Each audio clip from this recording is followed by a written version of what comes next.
ଦଣ୍ଡ ପାଗଳ ପାଗଳ ହେଇଗଲା ନା ରାସ୍ତାରେ ଅଣ୍ଡା ଗୁଡ଼ା ଛେଚି ପକଉଛି। ଏ ମୁଣ୍ଡ ଗୁଡ଼ ଖରାପ ହେଇଗଲା ନା କ'ଣ? କେବେ ପାଗଳ ହେଲା ଏଟା? ଆରେ ये दंड माटी अंडा आमलेट कहीं करछु? अरे भाई तू जमा डिस्टर्ब करना मु बहुत बिजी अच्छी कौन मो अंडा भांगियाटा की बिजी काम बे? अरे भाई भीतर कथा अच्छी बेली भांगुची ना भित्री कथा हेटा कौन मो? अरे तू तो मो सांग हां तते लुचै लाभ कौन कहलु? अरे कथा कौन की अनादि कुकुड़ा फार्म रो गोटे कुकुड़ा काली राति रे गोटे हीरा मुदी गिळी दे मुदीटा जीवो कुआडे निश्चय से कुकुड़ार अंडा भीतर थबो आ बइसी हमर तारी फार्म रो अंडा किणे तेणु मु बइसी दुकान रो अंडा किणी अंडा को फटई देखुची को अंडा भीतर से हीरा मुदीटा बाहरिबो बुझिलु सांग मु जदी से हीरा मुदीटा पाई जिबि ताले कि छोटा व्यापार आरंभ करबे आ कोन ओइसी अंडा दुकान हीरा मुदी ये हो दंड तू तो अंडा भांगुता हीरा मुदी पाइबो मोर कोन छ मु जाउछ मो काम रे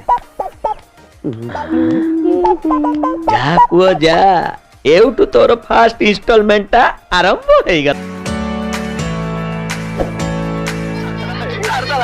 सरदला मोर सर बोला सरदला ये बुढ़ा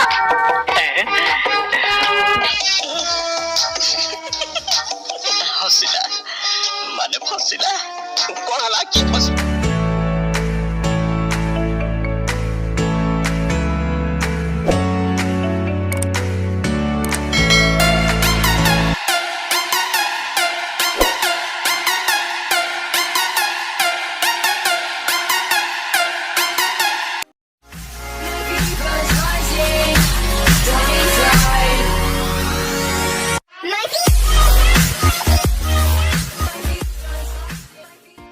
अभिनय कर फास्ट टाइम आज तो कथा केमती कौन से रिसेंटली गोटे सिनेमा जोटा कि डायरेक्शन देइछंदी से विषय मते टिके पछला तो केमती कौन थिला से विषय हां ठीक ठाक अछि से जेमती कि हम कहली कि जेमती हम बहुत बड़ तो प्रथम थोड़ा कैमरा फेस करथले केमती से एक्सपीरियंस प्रथम थोड़ा कैमरा फेस जेमती विशेष किसी डर मारि नथला कारण जेहेतु आम ड्रामा आगु करथले ड्रामा टीवी पाँच पर पाँच दे सिनेमा मु डायरेक्टर सिनेमा बस जेहेतु ड्रामा कैमरा डरटा जिते जाए फास्ट टाइम शॉट नर्वस लगे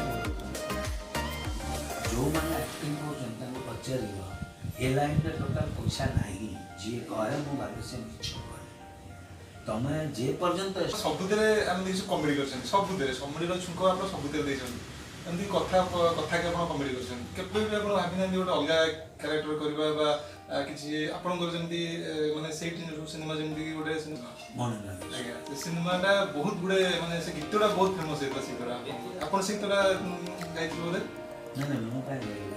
गीत गाइला वाला बढ़िया से लगे माने एमती लगे कि आप सेटा हुए जो माने सिंगर आर्टिस्ट माने गाती जो आर्टिस्ट नहीं तो सही आर्टिस्ट रा पाखापाखी से माने स्वर मिसाई चेष्टा करते घंटिया देले घंटिया सिनेमा मोर मन अछि गोटे कॉमेडी अपन करथले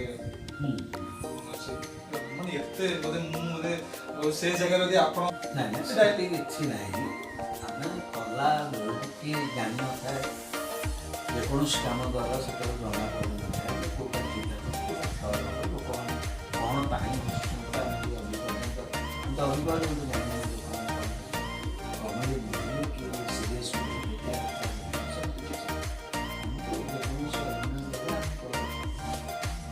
अपने डायलॉग करते कौन डायलॉग एक्चुअल मन होता है से कौन की से स्क्रिप्ट लिखा है कि दिया हुआ तो पुलिस रो गेटअप पूरा कब दिखा दे पुलिस गेटअप तो बहुत गुर्जर मुरता है पुलिस गेटअप दिया ये भी चला दौड़ पुलिस गेटअप हां बस सेरा भी गंगा जन पूरा गंगा जमुना वाला कैरेक्टर मैकेनिकल मेरा सिस्टम विजुअल मार कर दे ओंडा भांगुते गोटे रास्ता मझी रे कथा देथि मार कथा देथि आगे से सिनेमा रे से माने कमेडी बहुत बढ़िया है सिनेमा तो मैंने कपिल विराट सतर्कता करले वर्तमान हम ओडिया सिनेमा देखले आसुना तार कारण बहुत अच्छी कारण से मनोरंजन घर भीतर पाई चाहे से टीवी हो कि सोशल मीडिया ଆମର ମୋବାଇଲରେ ଦେଖି ନେଉଛନ୍ତି।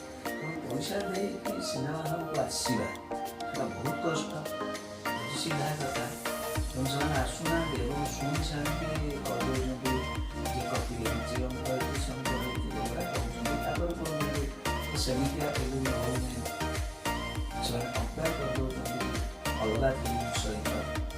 ଚିନ୍ତା ଦେଖିକି କମ୍ପେୟାର କଲେ ବହୁତ ଭଲ। ତ ସୋସିଆଲ ମିଡିଆ ତ ଥିଲା, ସିନେମା ମାନେ କଣ ଅଧିକାଂଶ ଦେଖୁନଥିଲେ ନା କଣ କେମିତି? ଦେଖୁନଥିଲେ ନାଇଁ, ଯୋଉ ଆମ ସମୟରେ ଯୋଉ ଫିଲ୍ମ ଭିଡ଼ ହେଉଥିଲା ସେଇଟା କ'ଣ ହେଲା କି ଆସ୍ତେ ଆସ୍ତେ ସେ ଭିଡ଼ କମିଗଲା। କାହିଁକିନା ସିଧା କଥା ସେତେବେଳେ ଘର ଲୋକଙ୍କ ମାନଙ୍କ ଭିତରେ ତାଙ୍କର ମନୋରଞ୍ଜନ ଜିନିଷ କିଛି ନଥିଲା। ତ ସେତେବେଳେ ପ୍ରାୟ ଟିଭିରେ ରବିବାରରେ ଗୋଟାଏ ସିନେମା ଦେଉଥିଲା DD1, ତାକୁ ଲୋକ ଅପେକ୍ଷା କରୁଥିଲେ। ସେ ପୁଣି 10-15 ବର୍ଷ ତଳର ଥିଲେ। ତେଣୁ ନୂଆ ଫିଲ୍ମ ଆସିଲେ ତାଙ୍କ ପାଖରେ ଯେହେତୁ ମନୋରଞ୍ଜନ ଜିନିଷ କିଛି ନଥିଲା, ସେମାନେ ସିନେମା ଦେଖିବାକୁ ଯାଉଥିଲେ। ତ ଆସ୍ତେ ଆସ୍ତେ ତାଙ୍କ ଘର ଭିତରକୁ ଯେତେବେଳେ ମନୋରଞ୍ଜନଟା ପଶି ଆସିଲା, ସେ ସିନେମାରେ ଆପଣ ତାଙ୍କ ସହିତ ବହୁତ ଭଲ କାମ କଲେ। ଏମିତି କିଛି ଗୋଟେ ବଣ୍ଡିଙ୍ଗ କିଛି ମାନେ ଆପଣ ତାଙ୍କ ସହିତ ବହୁତ ଭଲ ଥିଲା ଗୋଟେ ମାନେ ଯେମିତିକି ସିକ୍ୱେନ୍ସ କିଛି ମନେ ଅଛି କି ତାଙ୍କ ସହିତ ଗୋଟେ ମେମୋରି ତ ସବୁବେଳେ ପାଇଁ ସେଟା ଭାବି ଦିଅନ୍ତି, ସେଇ କଥାଟା ଟିକେ ତା କଥା ତ ସଦାବେଳେ ମନେ ପଡ଼େ। କାରଣ ମୋର ବହୁତ କମ୍ ଲୋକଙ୍କ ସାଙ୍ଗେ ବଣ୍ଡିଙ୍ଗ। ଯେମିତି ଆଜି ଜୟ ଭାଇ ଗଲେ କି ହର ଭାଇ ଗଲେ କି ବାଙ୍କୁ ଭାଇ ଗଲେ ଏ 4-5 ଜଣ ସାଙ୍ଗେ ମୋର ବଣ୍ଡିଙ୍ଗ ବହୁତ ଭଲ। କାରଣ ଆମେ ଏକାଠି ଡ୍ରାମା କରୁଛୁ, ଡ୍ରାମାରୁ ଆସିଛୁ, ତେଣୁ ପରସ୍ପରକୁ ଜାଣିଛୁ। ତେଣୁ କେହି କାହା ମାନେ ଇଚ୍ଛା କରନ୍ତି, ଯିଏ ଏତେ ଉତ୍ତର ଆମକୁ ଖୁସି ଲାଗେ। ଗୋଟେ ଭଲ ରୋଲ୍ କଲେ ତାଙ୍କ ନିଜ ଭିତରେ କମ୍ପିଟିସନ୍ ଚାଲେ। ମୁଁ ଭାବି ନାହିଁ କି କେବେ ମୁଁ ଜୟ ଭାଇଠୁ ବଡ଼ ହେବି କି ମୁଁ ଇଣ୍ଡଷ୍ଟ୍ରିରୁ ବଡ଼ ହେବି। ମୋର ତ ଭାଗ୍ୟ, ମୁଁ ସବୁ ସିନିୟର ଆର୍ଟିଷ୍ଟ ମାନଙ୍କ ସାଙ୍ଗରେ ରୋଲ୍ କରିଛି। ମୋର ରୋଲ୍ ଆରମ୍ଭ ହିଁ ସିନିୟର ଆର୍ଟିଷ୍ଟ ସାଙ୍ଗରେ କାମ କରିଛି। ମୋର ଯଦି ବି ଆଜି ପର୍ଯ୍ୟନ୍ତ କରୁଛି, ମୁଁ ପ୍ରାୟ ସିନିୟର ଆର୍ଟିଷ୍ଟ ମାନଙ୍କ ସାଙ୍ଗେ କରିଛି। ଆଉ ଏବେ ଯେଉଁ ନୂଆ ପିଲାମାନେ ଆସୁଛନ୍ତି ତାଙ୍କ ସାଙ୍ଗେ କରିବାକୁ କିଛି ଅସୁବିଧା ଲାଗୁନି। କାହିଁକିନା ମୁଁ ନିଜକୁ ବଡ଼ ଭାବୁନି, ସିଧା କଥା। କାରଣ ମୁଁ ତାଙ୍କମାନଙ୍କୁ ନେଇକି ଆମକୁ ନେଇକି ସେମାନେ ନୁହନ୍ତି। ସାର୍ଙ୍କ କଥା ଯେମିତି କୁହାହେଲା, ସାର୍ଙ୍କର ସିନେମା ବୋଧେ ସାର୍ଙ୍କର ପ୍ରଥମ ସିନେମା ବୋଧେ ବଗୁଲା ବଗୁଲି। ତ କେତେ ମଜା ହେଇଥିଲା ସେଇଟା 86 ମାନେ କେତେ ଲେଜେଣ୍ଡାରୀ ଆକ୍ଟର। ତ ମାନେ 86 କୁ ଆପଣଙ୍କର ଏଇ ଯୋଉ 5 ତାରିଖ ଗୋଟେ ସିନେମା ଆସିଲା ସମୟ କରୁ କି ଆପଣ ଡାଇରେକ୍ସନ ଦେଇଛନ୍ତି ପ୍ରଥମ ସିନେମା ବୋଧେ ନାଇଁ କି? ଆଜ୍ଞା। ତ ସେଇ ବହୁତ ଦିନ କାମ କଲା ପରେ ତାପରେ 4-5ଟା CD ଫିଲ୍ମ ମୁଁ ନିଜେ ଡିରେକ୍ସନ୍ ଦେଲା ପରେ ଇଚ୍ଛା ହେଲା ଗୋଟେ ଫିଲ୍ମ ଡିରେକ୍ସନ୍ ଦେବା ପାଇଁ। ମୂଳରୁ ସେ ନିଶାଟା ମୋ ମୁଣ୍ଡରେ ଥିଲା। ମୁଁ ଯେତେବେଳେ କାମ କରୁଥିଲି ବି ସୁଟିଂ ସେଟ୍ରେ ମୁଁ ବସେ ଦେଖେ କେମିତି ସବୁ ଡିରେକ୍ସନ୍ ଦେଉଛନ୍ତି। ଯାଏ ସେ ମାନେ କ'ଣ କି ଯେଉଁମାନଙ୍କୁ ମୋତେ ନିଜର ଲାଗେ, ଆଜି ଧର ହର ଭାଇ ସୁଟିଂ କରୁଛି ତ ମୁଁ ତା ସେଟ୍ରେ ବସିକି ଦେଖେ। ଯେତେବେଳେ ମୋର ଆକ୍ଟିଂ କେମିତି କ'ଣ, ତାପରେ ମୁଁ ଆସ୍ତେ ଆସ୍ତେ ସେଗୁଡ଼ା ଜାଣିଲି, ଇଏ କରିଲି। ସେଠୁ ସିଟି ସେଠୁ ଯେତେବେଳେ ବହୁତ ସିନେମା ହେଲା, ସେଠୁ ଯେତେବେଳେ ବହୁତ ଡିରେକ୍ଟର ବାହାରିଲେ, ଏମିତିକି ମାନେ XYZ ଜାଣିନଥିବା ଲୋକ ବି ଡିରେକ୍ସନ୍ ଲାଇନ୍କୁ ଆସିଲେ। ଯେତେବେଳେ ଇଚ୍ଛା ହେଲା ଗୋଟେ କରିବା ପାଇଁ, ଦେଖାଯାଉ କ'ଣ କରିବା, ସିନେମା କରିବା। ସେ ମୋତେ ବହୁତ ଥର କହିଛି ଯେ ତୁ କାହିଁ ସିନେମା କରିବୁ, ତୁ କିଏ? ମାନେ ଇଚ୍ଛା ହେଉଛି ଡିରେକ୍ସନ୍ ଗୋଟେ ଇଏ ଦେବା।